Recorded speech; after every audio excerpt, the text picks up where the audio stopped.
जब मेरा पति रोज ऑफिस जाता तो जाने से पहले मुझे एक लाल रंग की साड़ी देकर कहता, आज शाम को मेरे ऑफिस से आने से पहले इसे पहन लेना और अच्छे से तैयार होकर बैठना। आज हमारे यहाँ बहुत खास मेहमान आ रहे हैं। मैं साड़ी ले लेती और शाम को तैयार होने लगती तो मेरे घर का नौकर मुझसे कहता, दीदी भगवान के वास्ते ये साड़ी मत पहनो वरना गजब हो जाएगा। तुम नहीं जानती हो सारी रात तुम्हारे साथ क्या खेल खेला जाता है। आज तुम ये साड़ी मुझे दे दो। आज ये साड़ी पहनकर तुम्हारी जगह मैं बैठूंगा और तुम छिपकर सब कुछ देख लेना। फिर तुम्हें मेरी बात पर भरोसा हो जाएगा और तुम सब कुछ समझ जाओगी। लेकिन मुझे अपने नौकर की सारी बातें झूठी लगती थी, क्योंकि मुझे साड़ी पहनने के बाद कुछ भी याद नहीं रहता था। लेकिन आज उसने मुझसे बहुत ज़्यादा जिद की और मेरे आगे हाथ जोड़ने लगा तो मैंने उसे अपनी साड़ी दे दी। उसने मेरी साड़ी पहन ली और अपने सर पर एक लंबे वाले विग लगा ली। औरतों की तरह तैयार होकर वह मेरे कमरे में बैठ गया। रात को जब मेहमान आए तो मेरा पति एक एक करके उन्हें कमरे में ले जाता, मगर कुछ समय बाद यह देखकर मेरे पैरों तले से जमीन निकल गई। जब उन मेहमानों ने मेरे नौकर के साथ शाम के 5 बज रहे थे, जब मैं सोकर उठी तो मेरे घर में हर तरफ चहल पहल मची हुई थी। मेरी माँ मेरे छोटे भाई से कह रही थी कि जल्दी मार्केट जाओ और अच्छा सा नाश्ता लेकर आना और देखना कोई चीज़ ना रह जाए। जब मैंने अपनी माँ से पूछा तो मुझे पता चला कि हमारे घर पर रिश्ते के लिए कुछ मेहमान आ रहे हैं। फिर माँ ने मुझसे कहा कि एक अच्छा सा सूट पहनकर तैयार हो जाओ। मैं अपनी माँ को देखने लगी, लेकिन मैंने उनसे कुछ नहीं कहा। मैंने एक नया जोड़ा निकालकर पहन लिया और हल्का फुल्का सा मेकअप कर लिया। थोड़ी देर बाद वो रिश्तेदार वाले मेहमान हमारे घर पर आ गए। माँ ने उनको ड्राइंग रूम में बैठाया और खुद भी उनके ही साथ बैठ गई। मुझे उन्होंने कहा कि मैं चाय बना लूं। घबराहट की वजह से मेरे तो हाथ पैर फूल रहे थे, पर मैंने चाय बनाई और चाय मेरी माँ ने इशारा किया तो मैं चाय की ट्रे लेकर मेहमानों के सामने आकर बैठ गई। उनमें से एक औरत मुझे गौर से देख रही थी। मुझे उसी समय अंदाजा हो गया था कि मैं उन्हें पसंद आ चुकी हूँ।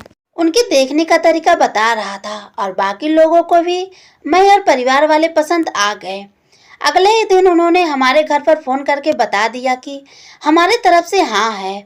माँ ने भगवान का शुक्रिया किया और भगवान का नाम लेकर मेरी मंगनी प्रकाश से कर दी और 2 महीने बाद की शादी की तारीख तय हो गई थी। इन 2 महीने में मैं प्रकाश से थोड़ी बहुत बात फोन पर की थी। वो मुझे मेरे फोटो मांगते, लेकिन मैं उन्हें मना कर देती थी। खैर हमारे इंतजार की घड़ियां खत्म हो गई और वह दिन आ गया जब मैं प्रकाश की दुल्हन बनकर उसके घर पर आ गई। शादी की रात के बारे में जो सपने मैंने देखे थे वह सभी सच हो गए थे। मेरा घूंघट उठते ही प्रकाश ने बहुत ज्यादा तारीफ की और मेरा हाथ पकड़कर मुझसे कहने लगे कि तुम जानती हो मैं तुमसे कितना मोहब्बत करता हूँ। जब मैं पहली बार तुम्हें देखा था उसी समय मैं सोच लिया था कि मेरी दुल्हन बनने के लायक सिर्फ तुम ही हो। तुम मुझे सारी लड़कियों से अलग लगी थी। मैं तुम्हारा जिंदगी भर ख्याल रखूंगा। मैं चाहता हूँ कि तुम मुझे इतनी ही खूबसूरत दिखो। घर के कामों के लिए यहाँ बहुत सारे नौकर हैं। तुम्हें यहाँ पर कोई काम करने की ज़रूरत नहीं है। तुम बस मुझे खुश रखना और मेरे लिए हमेशा सच संवर कर रहना।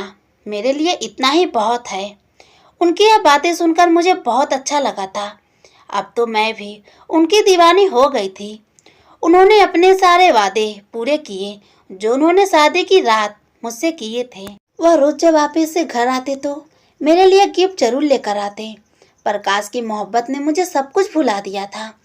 अब मैं पहले से भी ज्यादा खूबसूरत हो गई थी। प्रकाश की मोहब्बत से मेरा रूप दिन पे दिन निखरने लगा था। जब मैं अपने मायके जाती तो मेरी दोस्त और मेरी पड़ोसी मुझे खूब गौर से देखी और मुझसे कहती, तुम्हारी तो लॉटरी निकल गई है। तुम्हें इतना मोहब्बत करने वाला पति मिला है।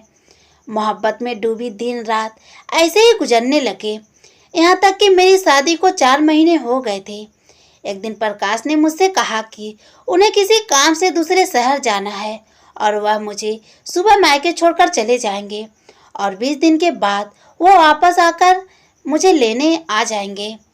उनके ऑफिस की कोई मीटिंग थी, इसलिए उनका जाना बहुत ज़रूरी था। मैंने भी कहा ठीक है। प्रकाश ने मुझे शाम के टाइम मेरे मायके छोड़ दिया और खुद एयरपोर्ट की तरफ निकल गए। इसके बाद तो मेरी जिंदगी में जैसे तूफान सा आ गया। 20 दिन के बाद प्रकाश मुझे मायके से घर तो ले गए, लेकिन वह मुझे बहुत बदले बदले लग रहे थे। अब वह मुझसे बात भी बहुत कम करने लगे थे। उनकी आंखों में मुझे पहले वाली मोहब्बत नहीं दिखती थी। अब मुझे उनके साथ अजनबी सा फील होता था। अब उनका ज़्यादा समय ऑफिस में ही गुजरता था। जब मैं उनसे इस बात की शिकायत करती तो वो मुझसे अपने बिजनेस का बहाना कर देते। कहने लगते कि मुझे ऑफिस में बहुत ज़्यादा काम होता है। कभी कहते घर में हर ज़रूरत की चीज़ है, फिर तुम्हें किस चीज़ की ज़रूरत है? मैं अपने काम में बहुत ज़्यादा बिजी रहता हूँ, तुम्हें थोड़ा बर्दाश्त करना पड़ेगा। मैं उनसे कहती कि मुझे चीज़ों की नहीं, आपकी ज़रूरत है, मगर शायद अब प्रकाश के पास मेरे लिए वक्त नहीं था। मैं घर पर सारा सारा दिन अकेली बोर होती रहती थी, इसलिए मैंने खाना पकाने वाली और सफाई करने वाली नौकरानी को छुट्टी दे दी। मैंने सोचा कि मैं घर का सारा काम अब खुद ही करूँगी। हो सकता है इसी से मेरा समय गुजर जाए और मुझे प्रकाश के इंतज़ार की तकलीफ भी नहीं सहनी पड़ेगी। लेकिन यह सिर्फ मेरा ख्याल ही था, क्योंकि मुझे घर का काम छोड़े हुए बहुत टाइम हो गया था। अब जब भी मैं घर का काम काज शुरू की तो मेरी हिम्मत जवाब दे गई। मुझसे यह काम संभाला नहीं जा रहा था। मैंने परेशान होकर प्रकाश से कहा कि आप घर के कामकाज के लिए दोबारा कोई नौकरानी रख लीजिए, क्योंकि मुझसे अब इतना सारा काम नहीं होता। लेकिन प्रकाश कहने लगे कि अब हमें नौकरानी की कोई ज़रूरत नहीं है। वैसे भी घर में होता ही कौन है, एक मैं हूँ और एक तुम हो, और 2 लोगों का खाना बनाना कोई बड़ी बात नहीं है। प्रकाश का यह जवाब सुनकर मैं हैरान रह गई, क्योंकि वह तो मुझे हमेशा सजने संवरने की बात करते थे और मुझसे कहते थे कि तुम्हें किसी काम को हाथ लगाने की कोई ज़रूरत नहीं है। और आज वही इंसान मुझे नौकरी की सैलरी पर बहस कर रहा था। यह सब सुनकर मेरा दिल टूट गया था, लेकिन मैंने उनसे कोई शिकायत नहीं की। अगले ही दिन प्रकाश ऑफिस से घर वापस आए तो वो मुझे बहुत खुश लग रहे थे। जब मैं उनसे वह वजह पूछी तो कहने लगे कि मेरे पास गुड न्यूज़ है, लेकिन वह मैं तुम्हें कल बताऊंगा। फिलहाल तुम मेरे लिए खाना लगा दो, मुझे बहुत भूख लग रही है। मैं सोचने लगी कि आखिर ऐसी क्या बात है जो आज ही इतना खुश हैं, लेकिन मैं उनकी आदत को अच्छे तरीके से जानती थी। जब वो कोई बात बताने से मना कर दिया करते थे तो फिर वह बताते ही नहीं थे। मैं भी चुप हो गई और खामोशी से अगले दिन का इंतजार करने लगी। शाम के समय उनका इंतजार कर ही रही थी कि दरवाजे पर किसी ने बैल बजाई। मैंने जाकर दरवाज़ा खोला तो सामने गाड़ी खड़ी थी। पहले तो मैं पहचान ही नहीं सकी, क्योंकि प्रकाश अपनी गाड़ी घर के अंदर खड़ी करते थे, लेकिन आज वो अपनी गाड़ी में बैठे हुए थे। उनके हाथ में बहुत सारे शॉपिंग बैग थे। जब मैंने दरवाज़ा खोला तो अंदर आने के बजाय शॉपिंग बैग मुझे देकर बोले कि तुम जल्दी से नए कपड़े पहनकर तैयार हो जाओ, और इसके साथ की जो मैचिंग ज्वेलरी है वो भी पहनना मत भूलना। मैं तुम्हें पार्टी में लेकर जा रहा हूँ। जब तुम तैयार हो जाओगी तो हम चलेंगे, और जब तुम तैयार हो जाओ तो मुझे कॉल या मैसेज कर देना, मैं तुम्हें पिक करने के लिए आ जाऊँगा। मैंने उनसे वह बैग लिए और अपने कमरे में आकर तैयार होने लगी। मैं खुशी खुशी प्रकाश के साथ जाने के लिए तैयार हो रही थी। मैं बहुत मेहनत और लगन से तैयार हो रही थी। लाल रंग की साड़ी और गोल्डन कलर की ज्वेलरी में मैं इतनी खूबसूरत लग रही थी, मुझे खुद को देखकर यकीन ही नहीं आ रहा था कि मैं ही हूँ। बार बार मैं अपने आप को शीशे में देख रही थी। अभी मैं पूरी तरीके से तैयार नहीं हुई थी। फिर से दरवाजे पर बैल बजी। मैं समझ गई थी कि दरवाजे पर प्रकाश ही होंगे और वह मेरा इंतजार नहीं कर सके, इसलिए मुझे पहले ही लेने आ गए। मैंने जल्दी से अपने बाल खोले और घर को लॉक करके प्रकाश के साथ गाड़ी में बैठ गई। जब प्रकाश को भी बहुत अच्छे से तैयार हुए थे, उन्होंने गाड़ी की म्यूजिक लगा दी थी। प्रकाश, आप बहुत ही अच्छे मूड में थे और मुझसे काफ़ी हंसी मजाक कर रहे थे। वो मुझे समझाने लगे कि जहाँ पर हम लोग जा रहे हैं वहाँ बहुत बड़े बड़े लोग होंगे और मुझे वहाँ पर सब लोगों से हंसी खुशी मिलना है। और फिर वह कहने लगे कि अगर इंसान अपने बातों से दूसरों को इम्प्रेस करने की कामयाब हो जाता है तो वो बहुत सारे फायदे उठा सकता है। उनकी बातें मुझे समझ में नहीं आ रहा था। थोड़ी देर बाद हमारी गाड़ी एक बड़े से होटल के सामने पार्क की। उन्होंने हमारी गाड़ी का दरवाज़ा ऐसा खोला जैसे कोई राजकुमारी हूँ। मेरा हाथ पकड़कर वह होटल के अंदर लेकर चले गए। उनका अंदाजा आज मुझ पर बहुत ज़्यादा बदला बदला सा लग रहा था, क्योंकि मैंने उन्हें ऐसा शादी के बाद पहली बार ही देखा था जो आज वह सारी दुनिया के सामने दिख रहे थे। खैर, जब हम उस होटल के अंदर गए तो एक बहुत बड़े हॉल को बहुत ही खूबसूरती से सजाया गया था। हर तरफ लाइट जल रही थी। होटल में बहुत सारे ऑफिसर और उनकी पत्नियां इनवाइट थी। एक बहुत बड़ी पार्टी थी। यहाँ आकर मुझे थोड़ा नर्वस फील हो रहा था, लेकिन थोड़ी ही देर में मुझे पता चला था कि मेरी खूबसूरती ने सबको अपनी तरफ खींच लिया है। वैसे तो मैं पहले भी बहुत ज़्यादा खूबसूरत थी और आज मैं ऐसे तैयार हुई थी जैसे किसी नई नवेली दुल्हन को तैयार किया जाता है। प्रकाश ने भी बहुत ज़्यादा प्राउड से मुझे अपने दोस्तों से मिलवाए। उसके बाद हम सब लोग ने खाना खाया और वहाँ हल्का फुल्का म्यूजिक भी बज रहा था। यह माहौल मेरे लिए बहुत ही अजनबी सा था।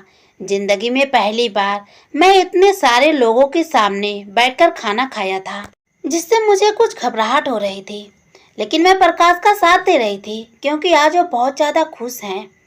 मुझे कुछ देर से ऐसा लग रहा था कि हमारे पास वाले टेबल पर जो आदमी बैठा है वह बराबर मुझे देख रहा था।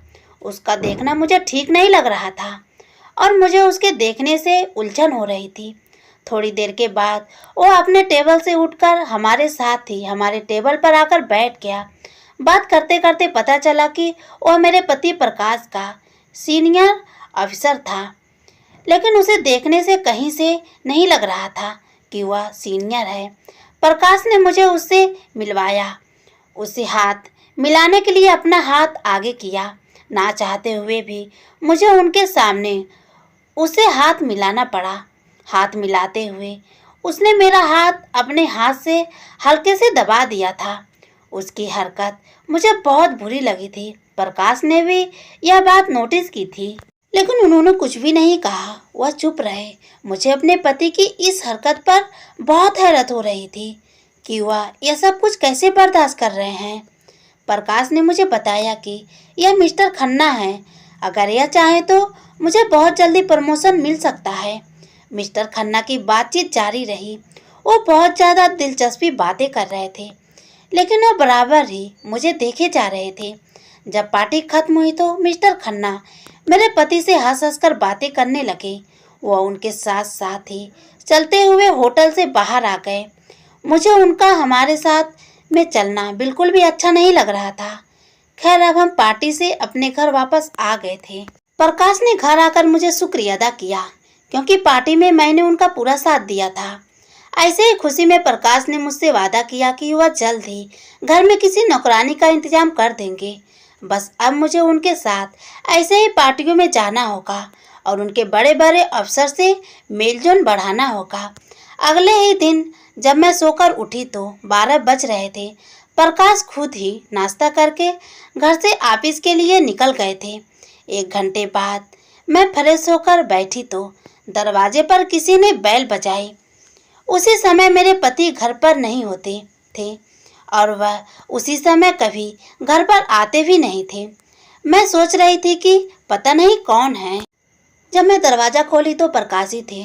उनके उस समय घर पर वापस आने पर मुझे बहुत ज़्यादा हैरत हुई, लेकिन उनके बराबर में मैंने एक लड़के को खड़ा हुआ देखा तो मैं समझ गई थी कि लड़के की उम्र 16 से 17 साल की होगी। उसका रंग सफ़ेद और सुर्ख था। प्रकाश ने मुझे उन लड़के से मिलवाया। मुझसे कहने लगे कि यह सामू है, बहुत ही जिम्मेदार और शरीफ बच्चा है। हर काम करना जानता है। इसने कुछ समय होटल में भी काम किया है। यह घर के सारे कामों से लेकर गाड़ी चलाना भी जानता है। प्रकाश ने उनकी तरफ इशारा करते हुए उनका कंधा ठोका तो उसने अपनी नजरें नीचे कर ली। मुझे उनका यह अंदाजा बहुत अच्छा लगा। प्रकाश ने मुझे बताया कि यह बहुत ही गरीब घर का है। आज सुबह तुम सो रही थी तो मैं घर से नाश्ता किए बगैर चला गया था। मैंने सोचा कि मैं किसी ढाबे पर ही नाश्ता कर लूँगा। वहाँ मेरी मुलाकात सामू से हुई। यह मुझे बहुत ही अच्छा लगा और उसने मुझे बहुत अच्छा नाश्ता बनाकर खिलाया। मैं इसे ज़्यादा तनख्वाह देने की बात करके अपने साथ लेकर आ गया। यह तुम्हारी हर काम में मदद करेगा और तुम्हारे छोटे भाई की तरह ख्याल रखेगा, है ना सामू? उन्होंने सामू की तरफ देखा तो उसने जी हाँ में सर हिला दिया।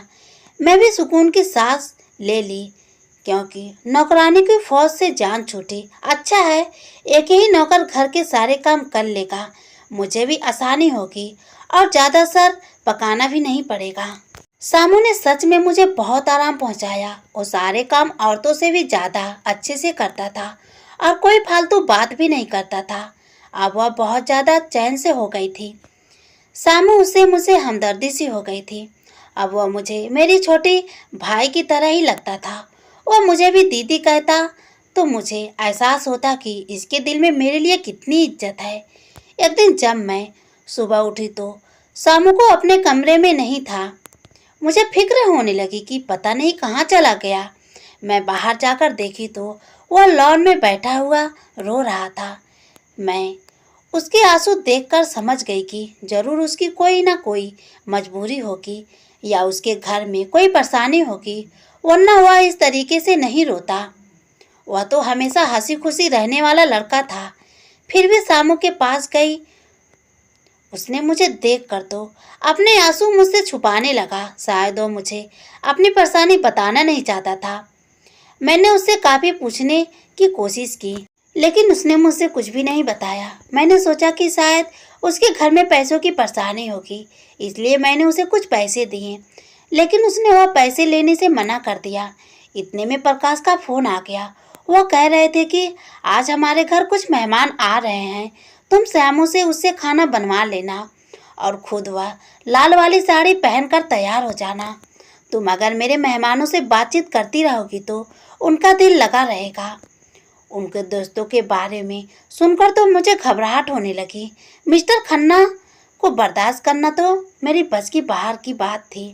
उनकी गंदी नज़र उस दिन भी मेरे ऊपर ही टिकी हुई थी, जिसे मैंने खूब ध्यान से देखा था।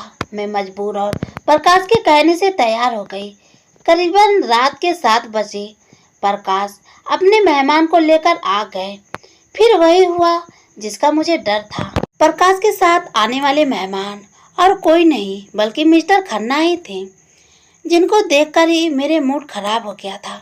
मेरा दिल तो नहीं चाहता था कि मैं उनसे बातचीत करूं, मगर मजबूरन मुझे उनसे बातचीत करनी पड़ी।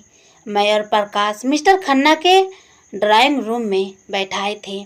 मिस्टर खन्ना बहुत ही अजीब तरीके से मेरे सामने बैठी हुई थी, मगर उन्हें कोई खबर ही नहीं थी। थोड़ी ही देर बाद प्रकाश के मोबाइल पर किसी का फ़ोन आया और फ़ोन पर बात करते हुए कमरे से बाहर चले गए। अब कमरे में मैं और मिस्टर खन्ना अकेले ही रह गए थे। मिस्टर खन्ना मुझसे खुलकर बातें करने लगे तो मुझे उनका यह अंदाज पसंद नहीं आया। वह इतनी अजीब अजीब बातें कर रहे थे कि मेरा जवाब देने का दिल नहीं कर रहा था। 10 मिनट हो गए। जब प्रकाश कमरे में वापस नहीं आए तो मैं उठकर कमरे से बाहर जाने लगी। मुझे मिस्टर खन्ना के साथ बैठना बहुत ही अजीब लग रहा था। उससे पहले मैं उठकर खड़ी होती, मिस्टर खन्ना ने मेरा हाथ पकड़ लिया। उसकी इस हरकत पर मुझे बहुत गुस्सा आया। मेरा दिल तो कर रहा था कि मैं उन्हें एक जोरदार थप्पड़ मारूं, लेकिन मैंने अपने गुस्से को ठंडा किया और आराम से उनसे कहने लगी कि मिस्टर खन्ना, आप यह क्या कर रहे हैं? आप मेरे पति के दोस्त हैं और उनके सीनियर अफसर, इसलिए मैं आपकी बहुत इज्जत करती हूँ।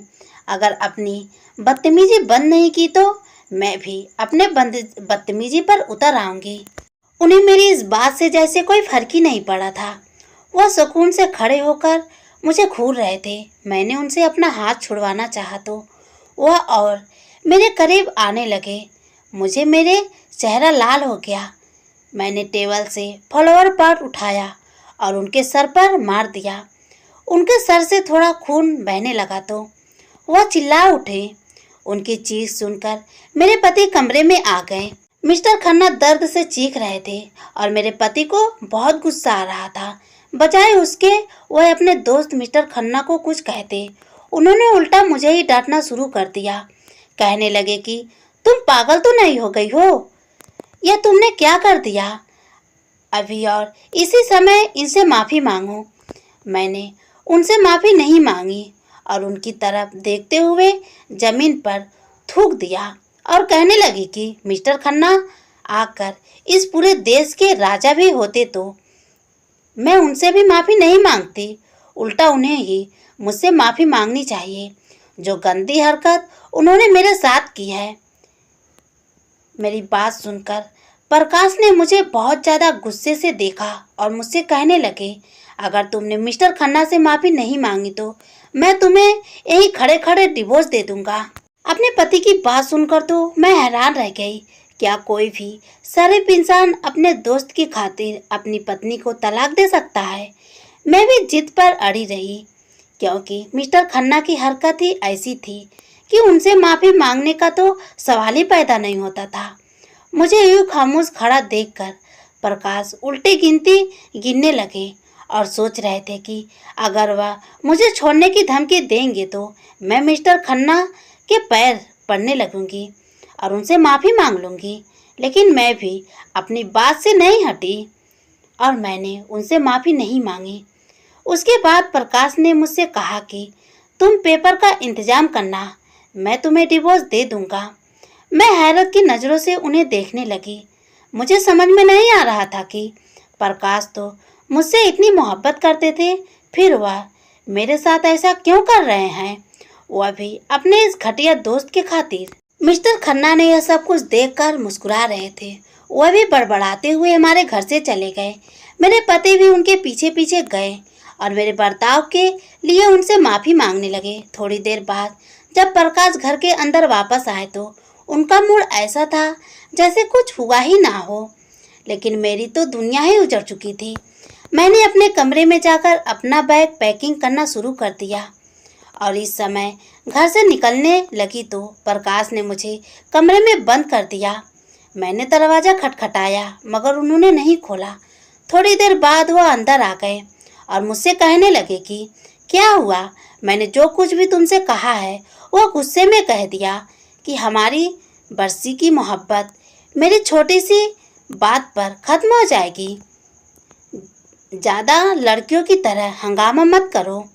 जो कुछ भी हुआ है उसे भूल जाओ और खबरदार, जो तुमने घर से निकलने की कोशिश भी की तो तुम्हारी टांगें तोड़ दूंगा। वैसे भी दरवाजे पर लॉक लगा हुआ है।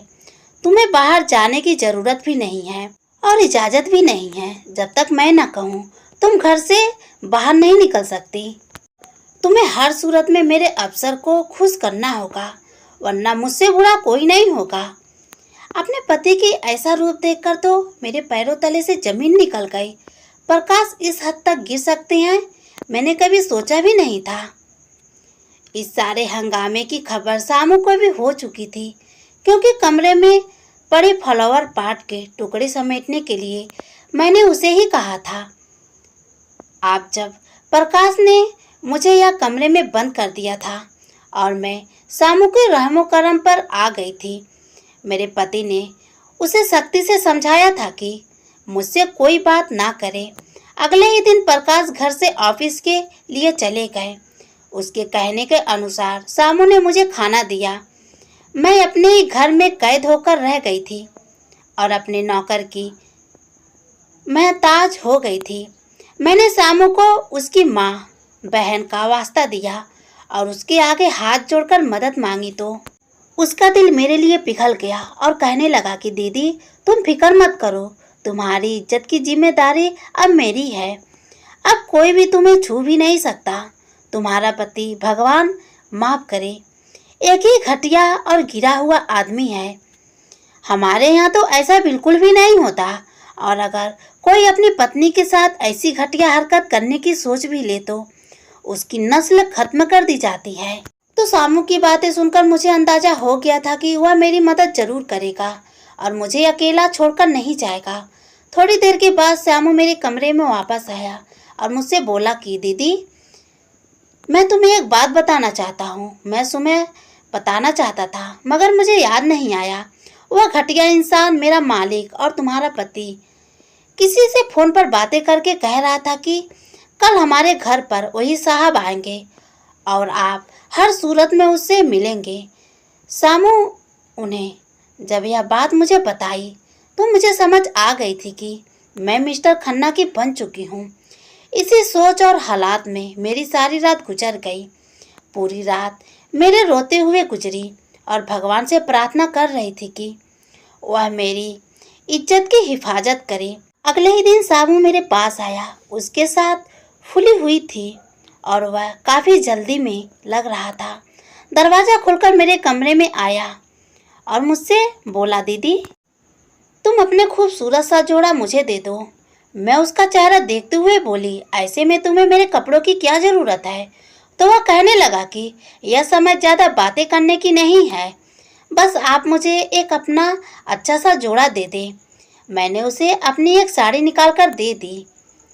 वह मेरे हाथ से साड़ी लेकर कमरे में चला गया। फिर थोड़ी देर के बाद वह साड़ी पहनकर मेरे कमरे से दोबारा आया तो उसे देखकर मेरी हंसी निकल गई, क्योंकि उसने बहुत ही अजीब तरीके से साड़ी बांध रखी थी।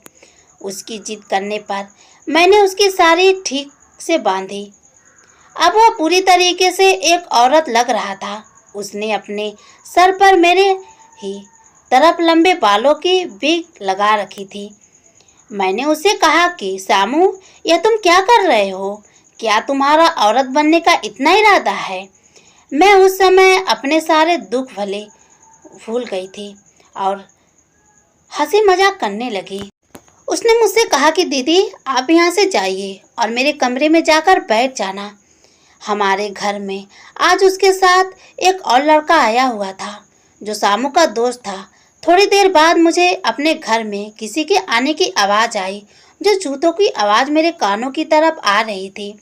मेरा दिल बहुत ज़्यादा घबरा रहा था और फिर मेरे कमरों का दरवाज़ा अंदर से लॉक होने की आवाज़ आई। कुछ देर बाद ही मेरे कमरे से चीखने चिल्लाने की आवाज़ से आने लगी। घर में शोर मच गया। कमरे से बाहर निकली। जब मैं अपने कमरे के पास पहुंची और मैंने दरवाज़ा खोलकर देखा तो वहाँ का माजरा ही कुछ अलग ही था। मिस्टर खन्ना के कपड़े फटे हुए थे। सामू और उसका दोस्त मिस्टर खन्ना को मार रहे थे। मिस्टर खन्ना की तो हालत खराब हो रही थी। मैंने श्यामू से उसे मना किया, लेकिन उसे पर तो भूत सवार हो गया था। मिस्टर खन्ना की जब हालत खराब हो गई तो सामू ने उसे छोड़ दिया और एक तरफ बैठ गया। मैं उसका मुंह देखने लगी और दिल ही दिल में हैरानी भी हो रही थी। मेरा यहाँ रुकना अब खतरे से खाली नहीं था, इसलिए मिस्टर खन्ना को कमरे में बंद करके और उसको मुंह में कपड़ा ठूस दिया। श्यामू मुझे गाड़ी में बैठाकर मेरे घर ड्रॉप करके खुद ना जाने कहाँ चला गया। मैंने अपने माता पिता को सारी बात बताई तो वह उसी समय मुझे शहर से लेकर दूसरे शहर चले गए। प्रकाश की जान पहचान बहुत दूर तक थी। उसने मुझे डिवोर्स दे दी थी, मगर वह अपना बदला लेना नहीं भूला था, क्योंकि वह मेरे जरिए अपने अफसर को खुश करके प्रमोशन लेना चाहता था। वह कभी भी मुझसे अपना बदला ले सकता था। कुछ दिनों बाद ही मेरी शादी मेरी माँ के दोस्त के बेटे से हो गई। अब मैं अपने घर में अपने पति के साथ बहुत खुश थी। मेरा घर छोटा सा था और मेरे पति एक छोटी सी नौकरी करते थे, लेकिन वह मेरी बहुत ज़्यादा इज्जत करते थे और मेरा बहुत ज़्यादा ख्याल रखते थे। मेरे घर में खुशियाँ ही खुशियाँ थी। भगवान ने मुझे बच्चे की भी खुशी दे दी थी। ये सब होने के बाद प्रकाश के बॉस ने उसके फ्रेंड केस करके उसकी सारी जायदाद हथिया ली थी और उसे जेल भिजवा दिया था। आगे मैं बस इतना ही कहूँगी कि भगवान दुश्मन को भी ऐसे पति ना दें जो अपनी पत्नी की इज्जत नीलाम करना चाहता हो, अपनी पत्नी की सीढ़ियों बनकर आसमान की ऊंचाइयों को छूना चाहता हो। धन्यवाद दोस्तों।